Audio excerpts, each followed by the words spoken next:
जय हिंद। मैं हूं परवेज पवार और आप देख रहे हैं एलकेबी हिंदुस्तान। 2027 के विधानसभा चुनाव को लेकर तमाम राजनीतिक दल सक्रिय हैं और उत्तर प्रदेश की अलग अलग विधानसभा सीटों पर किस तरह से समीकरण साधे जाएं उसको लेकर तमाम राजनीतिक दल सर्वेक्षण के माध्यम से, इसके अलावा अलग अलग फीडबैक के माध्यम से तमाम राजनीतिक दल 2027 की विधानसभा चुनाव की तैयारियों में जुटे हुए। तो 2027 में उत्तर प्रदेश की सियासत में किस तरह का माहौल होगा? क्या 2027 में योगी आदित्यनाथ हैट्रिक लगाएंगे या जिस तरह से 2024 के लोकसभा चुनाव में समाजवादी पार्टी ने पीढ़ी की रणनीति के तहत सपा कांग्रेस गठबंधन ने 43 सीटों पर जीत दर्ज की, क्या उनका यह समीकरण बरकरार रहता है? इन तमाम मुद्दों पर लोकेश सलारपुरी से चर्चा करेंगे और कुछ ऐसी सीटें जो भारतीय जनता पार्टी के प्रभाव वाली विधानसभा सीट है और वर्तमान सियासी समीकरण कुछ उन पर डगमगाए हुए हैं, उन तमाम मुद्दों पर हम चर्चा करेंगे। आप भी कमेंट बॉक्स में अपनी राय रखें और किस तरह का समीकरण इन सीटों पर है कमेंट में आप भी बताएं। सबसे पहले तो लोकेश जी, आपका स्वागत है। बहुत बहुत धन्यवाद। 2027 का विधानसभा चुनाव, योगी आदित्यनाथ वर्सेस अखिलेश यादव। अखिलेश यादव जी लगातार कह रहे हैं कि 2027 का जो विधानसभा चुनाव होना है, अगर इसमें जनता ने कोई चूक कर दी तो ये आखिरी चुनाव होगा। अधिकतर सपा के नेता यही बात कह रहे हैं। वहीं योगी आदित्यनाथ जी भी लगातार सक्रिय हैं। कानून व्यवस्था और तमाम इन मुद्दों को लेकर वो भी 2027 में हैट्रिक लगाने की तैयारी कर रहे हैं। तो लोकेश जी, किस तरह से समझते हैं, क्या 2027 में भाजपा के लिए राह उतनी ही आसान है? देखो, ये कहना तो बहुत मुश्किल है कि भाजपा की राह उतनी आसान है, क्योंकि 2027 अब है। 2022 में चुनाव विधानसभा के हुए थे, 2024 के चुनाव भी हुए बीच में लोकसभा के। तो पिछले 5 साल में कम से कम बहुत पानी बह गया गंगा में, यमुना में। परवेज भाई जी, बहुत कुछ बदल गया भाजपा के अंदर, बहुत कुछ बदल गया, बहुत कुछ बिखर गया, बहुत कुछ आ गया। समाजवादी पार्टी और कांग्रेस का गठबंधन बरकरार है लोकसभा चुनाव के बाद से अभी तक, और उसमें कोई दरार है ऐसा कि नजर भी नहीं आता मुझे कि फिलहाल कोई गंभीर उनके अंदर बीच में ऐसा कुछ है। लेकिन जिस तरह से इमरान मसूद और अन्य नवनियुक्त प्रभारी दावा करते हैं कि 300 सीटें या 200 सीटों पर हम चुनाव लड़ेंगे, क्या ये चीजें 2024 के लोकसभा चुनाव से पहले नहीं हुई थी? कई जगह हुई थी। अजय राय को लेकर बहुत सारी बातें आई थी। ये सब चलता रहता है तो गठबंधन होता है। मुख्य चीज है कि दो पार्टियों के बड़े लीडर, सुप्रीमो दोनों पार्टियों के, एक तरीके से राहुल गांधी और अखिलेश यादव है, दोनों के बीच में आज से नहीं 2017 से बहुत अच्छी बॉन्डिंग है। तो बात अलग है 2019 का चुनाव साथ साथ नहीं लड़े थे उन्होंने, तो बात है 2022 का भी साथ नहीं लड़ा था। जी जी, लेकिन दोनों के बीच बॉन्डिंग बहुत अच्छी है, एक दूसरे को अच्छी तरह समझते हैं। और सबसे बड़ी बात है कि दोनों आदमी जमीन के हालात को भी समझ रहे हैं और देश में भाजपा की जो सरकार है वो राजनीति को कहाँ लेके जा रही है इस देश की, इस बात को दोनों बहुत अच्छे से समझ रहे हैं। तो कोई वहां पे चूक होगी मुझे ऐसा नहीं लगता, और अगर होगी तो दुर्भाग्य है, फिर दोनों पार्टियों का दुर्भाग्य है, मैं ये भी मान के चलता हूँ। मुझे लेकिन लगता नहीं ऐसा कुछ होगा। बहरहाल पहला फैक्ट ये है परवेज भाई कि नो डाउट आज की तारीख में भाजपा में अगर सबसे ज्यादा लोकप्रिय कोई है तो योगी जी है। उत्तर प्रदेश के मुख्यमंत्री योगी जी हैं। यूपी में बड़ा स्टेट है यूपी, जी जी, 402 सीट आती है विधानसभा की, 80 लोकसभा की आती है। तो योगी जी नो डाउट, इनके मुकाबले भाजपा में कोई लीडर इतना पॉपुलर नहीं, इतनी योगी जी है। अब आते हैं उधर, अखिलेश भी मुख्यमंत्री रहे, पुराने परिवार, उनके पापा मुख्यमंत्री रहे हैं, लंबे समय तक सब इसमें बने हुए प्रदेश की राजनीति में, और उनकी एक इमेज क्लियर है। अखिलेश की इमेज पर कोई दाग नहीं है और कांग्रेस के राहुल की इमेज में भी कोई दाग नहीं है, तो सच बात यह है। और भाजपा की सरकारों की एंटी इनकम्बेंसी की 10 साल से सरकार यूपी में भी है और 12-13 साल केंद्र में भी हो गए डबल इंजन की सरकार की। अचीवमेंट की जब बात आती है, तो बहुत कुछ ज्यादा खाते में नजर आता नहीं है। अगर आप योगी जी की बात करें, सिर्फ एक चीज सामने आती है, कानून व्यवस्था, इसके अलावा कुछ नहीं आता। और मैं सपा के जो प्रवक्ता है राजकुमार भाटी जी, अगर उनकी भाषा इस्तेमाल करूं, जिन्होंने एक बार आंकड़े दिए थे, तो ये कानून व्यवस्था के पोल भी खोलते हैं। अब या तो वो आंकड़े झूठे हैं या फिर ये जमीनी सच्चाई झूठी है, लेकिन कुल मिला के इस बात को हर कोई मान रहा है कि यहाँ शांति है। इतने बड़े स्टेट में किसी हद तक कानून व्यवस्था लगभग सही मानने जा रही है, ऐसा नहीं है कि बहुत बुरी स्थिति है। तो इसके अलावा कोई अचीवमेंट नहीं है। अब जब अचीवमेंट की बात होती है तो बात होती है कि केंद्र सरकार के एक मंत्री का कुछ काम नजर आता है आपको, सिर्फ हाईवेज का। आजकल तो भी बहुत सारी चीजें उठने लगी है, यानी कुल मिला के जो भाजपा की पूरी सिनेरियो है, वो केंद्र सरकार हो या यूपी सरकार हो, उसके खिलाफ एक माहौल तो बन रहा है। कहीं पेपर लीक का माहौल है, कहीं एथेनॉल को लेकर माहौल है, कहीं आपका और बहुत सारी चीजों को लेकर माहौल है। चंदा चढ़ावा चोरी बहुत बड़ा फैक्टर बनने वाला, क्योंकि यूपी का मैटर है, ये मैटर बहुत घातक बैठेगा इनके लिए। अगर आपको याद हो, जब 2024 लोकसभा चुनाव से पहले जब राम मंदिर का उद्घाटन हुआ था, तो आपकी मेरी चर्चा हुई थी। मैंने तब कहा था कि इस राम मंदिर के उद्घाटन का यूपी के लोकसभा चुनाव में कोई फर्क नहीं पड़ने वाला, और शायद पड़ा भी नहीं था। जी। आज मैं इस बात को कह रहा हूँ कि चढ़ावा चोरी विवाद का फर्क बहुत ज्यादा पड़ेगा यूपी के विधानसभा चुनाव में। एक बात, एक चीज और, रस्साकसी 2024 में सबसे पहले शायद इधर वेस्ट में हमने आपने बात की थी कि रस्साकसी है लखनऊ की दिल्ली के बीच में, वो बात प्रूव हुई थी। हाँ, वो हमने चर्चा की थी, वो बात प्रूव हुई थी कि रस्साकसी है। 2023 में दिसंबर 2023 में हमने शुरू की थी बात, वो उदाहरण से बताई थी। जी जी। आज मैं फिर कह रहा हूँ आपको, रस्साकसी बरकरार है अमित शाह के बीच में, या योगी जी के बीच में, या मोदी या योगी के बीच में, किसके। लेकिन एक बात पक्की है कि दिल्ली और लखनऊ के बीच में जबरदस्त रस्साकसी तो है, जो अक्सर अखिलेश यादव भी लगातार कहते रहते हैं। वो जानते हैं, मुख्यमंत्री रहे, एक चीज उनके पास है, ऐसा नहीं है। जो अधिकारी हैं वो 5 साल उनके अंडर में उन्होंने काम किया, तो चीजें तो निकलती रहती है। अधिकारी लोग डेपुटेशन में आते जाते भी रहते हैं, तो अंदर की चीजें आती हैं। बहुत सारी चीजें ऐसी हैं जो अखिलेश नहीं कह रहे, उन्हें पता है। बहुत सारी चीजें राहुल को पता नहीं कह रहे हैं, ये गंभीरता है, तो होनी भी चाहिए, लेकिन चीजें पता है। तो रस्साकसी तो है। अब ये रस्साकसी यूपी के चुनाव में कितना इफेक्ट डाल पाएगी, ये देखने वाली बात होगी, रिजल्ट बताएगा। अब रस्साकसी की अगर बात आती है लोकेश जी, तो सहारनपुर हमारा और आपका जनपद है, शामली हमारी बराबर का जिला है, हमारी पार्लियामेंट सीट शामली जनपद की कैराना लोकसभा है। इधर आप थोड़ा चलेंगे तो मुजफ्फरनगर जिला है। 3 जिलों पर शुरू करते हैं चर्चा। जी जी। जो आपने रस्साकसी की बात की, सहारनपुर की 5 विधानसभा सीटों में 3 विधानसभा सीटों पर, जो सहारनपुर लोकसभा के अंतर्गत आती है, जी जी जी, 5 विधानसभा सीटों में से 3 विधानसभा सीटों पर वर्तमान में भारतीय जनता पार्टी के विधायक हैं। जी। जिस समय राघव लखनपाल शर्मा लोकसभा का चुनाव हारे, तो राघव लखनपाल शर्मा के समर्थकों ने राज्य मंत्री कुंवर ब्रजेश, सदर विधायक राजीव गुम्बर और कहीं ना कहीं आपके रामपुर देवेंद्र नीम पर कहीं ना कहीं आरोप लगे थे। समर्थकों द्वारा कहा गया कि इनके द्वारा काम नहीं किया गया, जिसके चलते हम चुनाव हारे। अब आप आइए कैराना लोकसभा में, हमारे जिले की 2 विधानसभा सीट लगती हैं और सामने की 3। प्रदीप चौधरी का टिकट हुआ। मनीष चौहान भारतीय जनता पार्टी के एमएलसी चौधरी वीरेंद्र सिंह जी के बेटे हैं, मुखर हुए प्रदीप चौधरी, पूरी तरह से विरोध हुआ। हालांकि बाद में समन्वय बैठा, लेकिन वो समन्वय बूथ तक नहीं बैठा पाए, जो नुकसान होना था वो हो चुका था। अब उसके बाद प्रदीप चौधरी खामोश है, लेकिन उनके समर्थक खामोश नहीं है। उनके समर्थक गंगों को लेकर बड़े अलर्ट हैं। भारतीय जनता पार्टी के विधायक हैं। आप नकुड़ में बात करें, नकुड़ में एक डॉक्टर धर्म सिंह सैनी खेमा वर्तमान विधायक से किसी भी तरीके से संतुष्ट नहीं है। 36 का इन सहारनपुर जनपद की 5 जो विधायक भारतीय जनता पार्टी के 5 सीटों पर हमने कर लिया।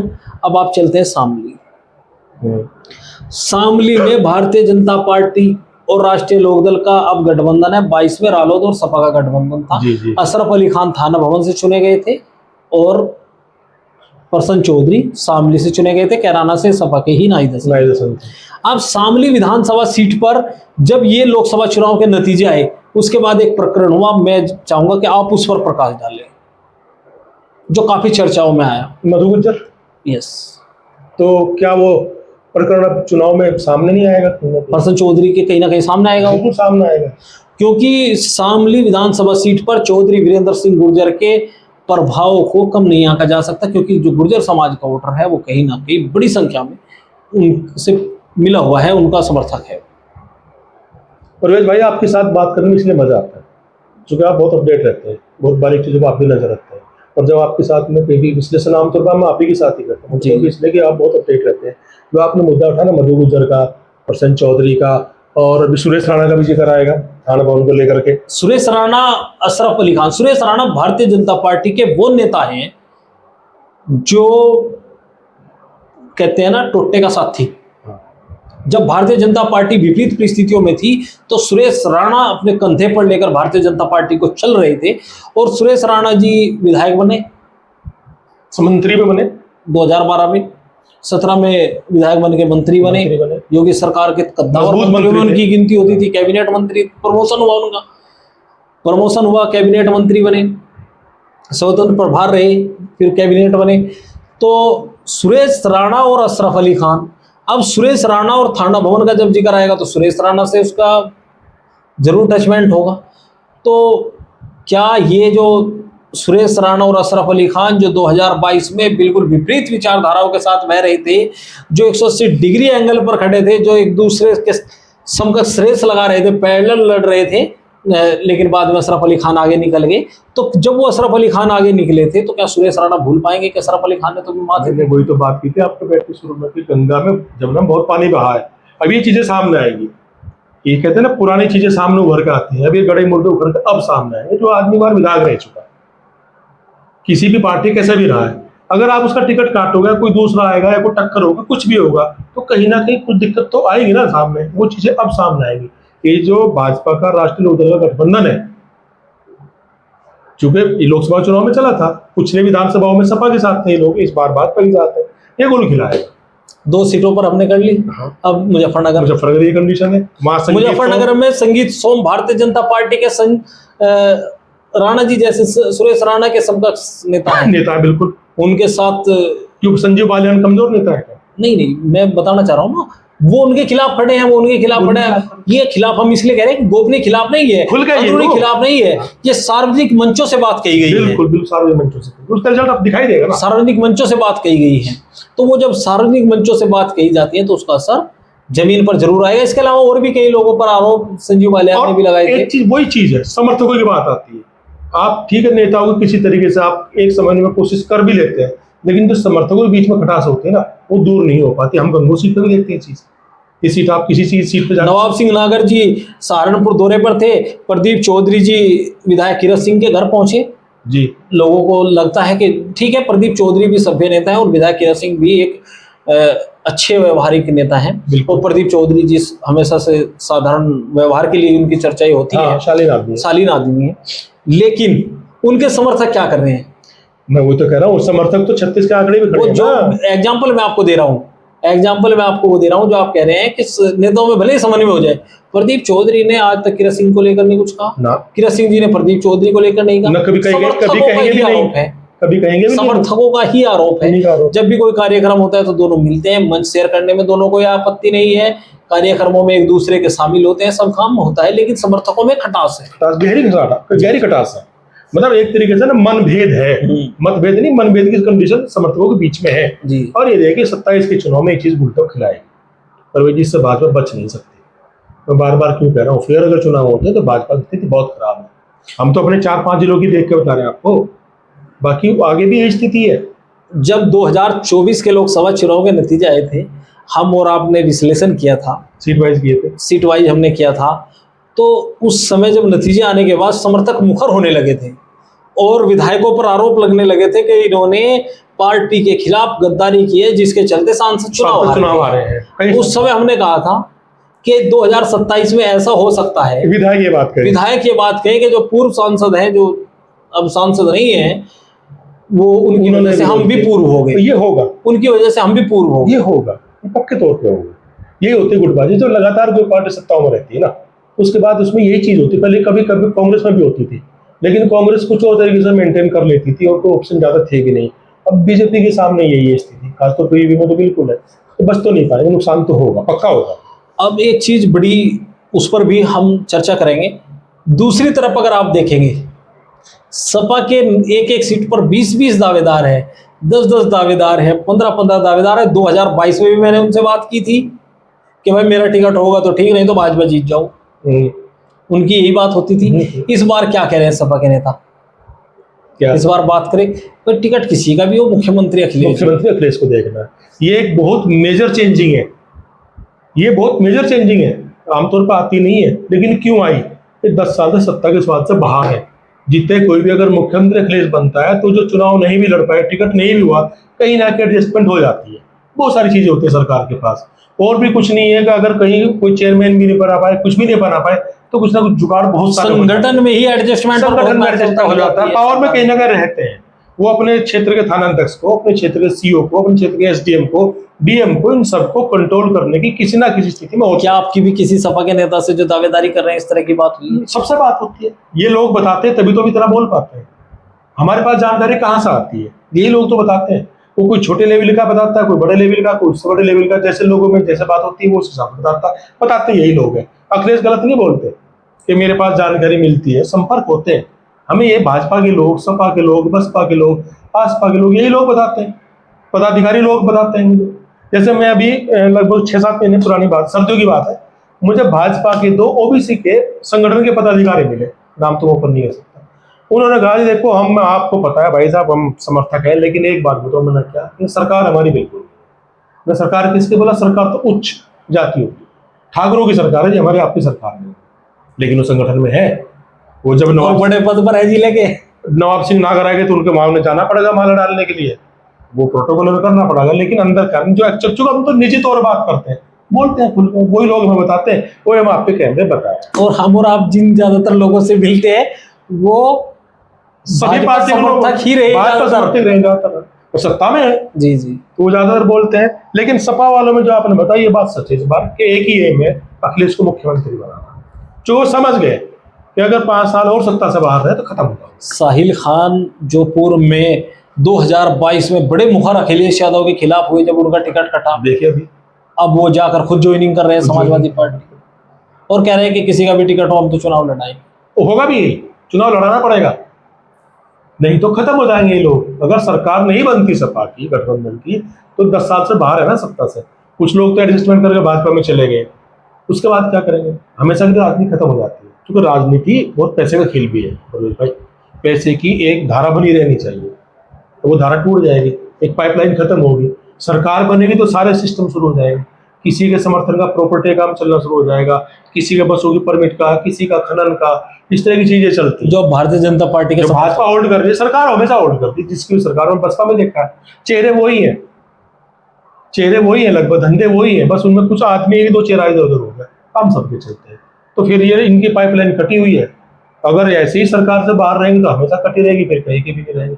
इसलिए हर समाजवादी वाला चाह रहा है कि सरकार, टिकट किसी का भी हो, सरकार बननी चाहिए, बनेगी जब जब विधायक जीतेंगे। अब परसों 2027 के विधानसभा चुनाव की चर्चा हो और उत्तर प्रदेश की राजनीति की चर्चा हो तो बहुजन समाज पार्टी की सुप्रीमो मायावती का जिक्र किए बिना वो पूरा ही नहीं होता।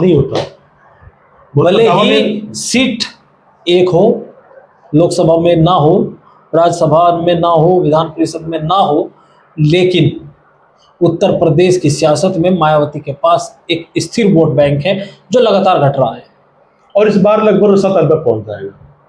देखो वैसे तो सबको अपने वो है, लेकिन मैं ये मानता हूँ कि 2022 में भी भाजपा ने उस गुब्बारे में हवा भरी थी, 22 में, और कामयाबी मिली थी, क्योंकि वोट डाइवर्ट हुआ था। बहुत थोड़े 2.5-3% का फर्क रहा था सपा में और भाजपा में चुनाव में, वोट परसेंट में।